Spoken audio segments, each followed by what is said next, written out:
Let's talk marriage and family life.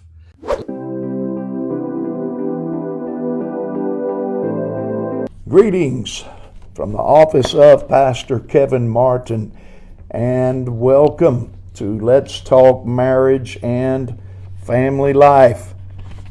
I hope that you are having a great day today, and thank the Lord we have a new day. Another day the Lord has made, and we shall rejoice and be glad in it. I'm going to continue in this series on child discipline as taught in the course Christian Psychology and Counseling by Drs. Terry and Deborah King and Richard and Phyllis Arno. And I'm going to give 7 points about setting rules and boundaries. Point number 1, all discipline must be based on prior instruction. Number 2, it isn't right to discipline your child for doing something he wasn't told was wrong.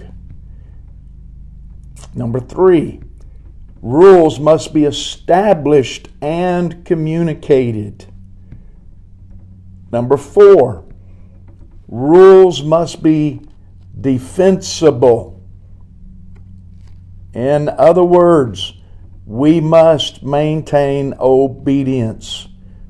For an example, if you tell your child to mow the lawn, and your child challenges you by asking why, say, "Because I said so." The child is questioning whether you have the right to give orders, and then testing to see if he really has to obey it. So we must win the contest of wills. It's very important. A child must know that rules are not for the good of the parent, but for the good of the child. That's how they learn to obey God's rules. That's how they learn to obey man's rules. That's how they learn to obey the law. Life is full of rules. And so it's important that we establish that in the hearts of our children, and that they have a true understanding of the importance of following rules. Point number 5, rules must be defined, meaning discuss all rules. Discuss all rules, the whys, and the consequences before putting them into effect. The child needs to know exactly what you mean. Point number 6, rules must be enforced.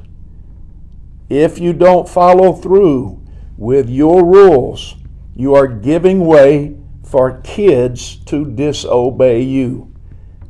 Consistency is the most difficult task in discipline.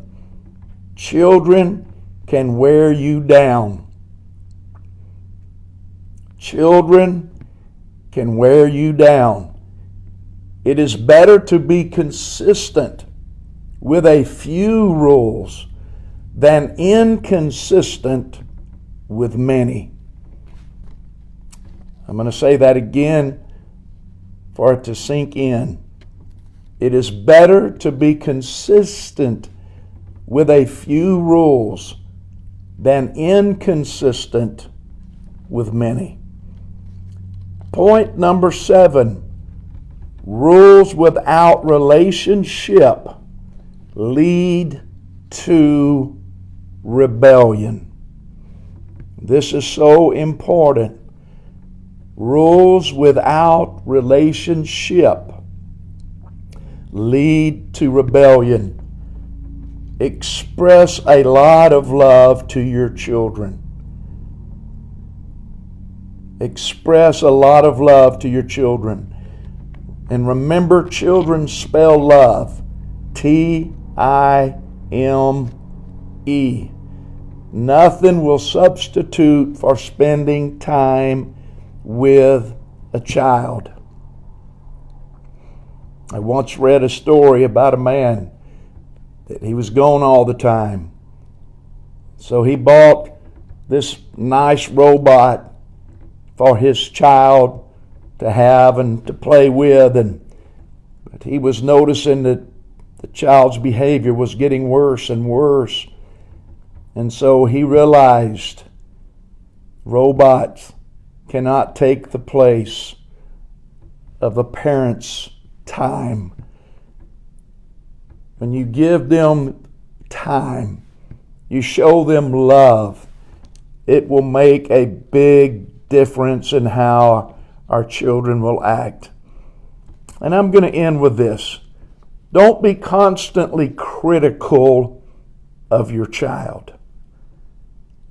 You don't want them to pick up and learn a behavior of being critical about everything, being critical about everybody.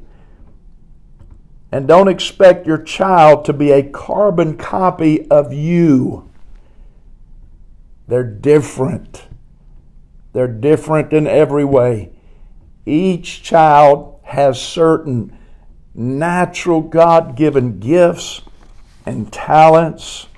So be sure and look for these gifts and talents and encourage your children in those areas. Always take the circumstances surrounding an undesired behavior into account. Was this an overt action of rebellion?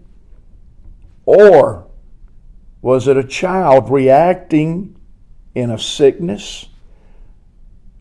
Reacting in not feeling well? Not getting enough sleep? Or even reacting from being yelled at? All right. God bless you. I hope that I've been a blessing to you.